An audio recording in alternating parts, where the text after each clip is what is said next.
শিকারী কুকুরটি মৃত হরিণের পেছনের অংশ খাচ্ছে। এটা কোনো রোগ বা নিষ্ঠুরতা নয়, আসলে শরীরের ওই অংশে সবচেয়ে বেশি পুষ্টি থাকে। আজ এই দুর্বল আর রোগা শিকারী কুকুরটার ভাগ্য ভালো ছিল।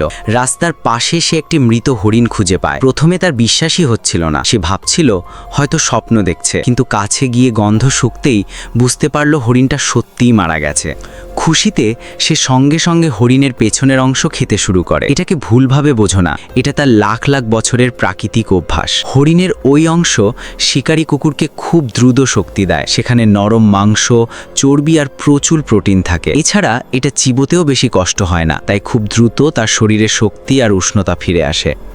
এই খাবার সাধারণ মাংসের চেয়েও দ্রুত কাজ করে। এতে প্রোটিন আর চর্বির পাশাপাশি এমন অনেক গুরুত্বপূর্ণ পুষ্টি উপাদান থাকে যা শরীরকে শক্তিশালী করে এবং বংশবৃদ্ধির ক্ষমতা বাড়ায়। যদি কোনো শিকারী কুকুর খুব দীর্ঘদিন এ ধরনের অংশ খেতে পারে, তাহলে তার শরীর অনেক বেশি সুস্থ থাকে, তার শক্তি ও প্রজনন ক্ষমতা বেড়ে যায় এবং কঠিন জঙ্গলে টিকে থাকা সহজ হয়।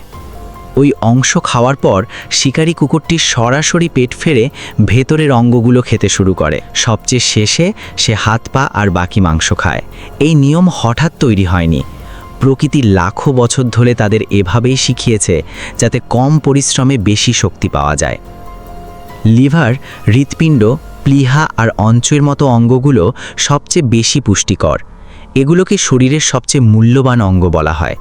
সাধারণ মাংসের তুলনায় এসব অঙ্গে বেশি চর্বি, ভিটামিন, মিনারেল এবং গুরুত্বপূর্ণ হরমোন থাকে।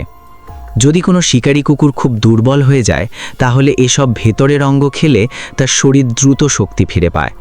অন্যদিকে সাধারণ মাংস হজম হতে বেশি সময় লাগে। এই কুকুরটার অবস্থা দেখেই বোঝা যাচ্ছে যে তার দলে তাকে খুব একটা গুরুত্ব দেওয়া হয় না, তাই সে এত রোগা আর দুর্বল।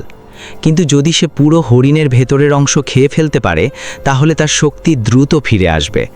তবে এই শিকারী কুকুরটি আসল সত্য জানে না। আসলে হরিণটি ভয়ঙ্কর বিষাক্ত হয়ে গেছে। কিছুক্ষণ আগে একটি ব্ল্যাক মাম্বা সাপ তাকে কামড়েছিল এবং সেই বিষেই তার মৃত্যু হয়েছে। ঠিক তখনই সেখানে এসে পৌঁছায় এই শিকারী কুকুরটি। এখন দেখার বিষয়, পেট ভরে খাওয়ার পর সেও কি বিষের শিকার হবে।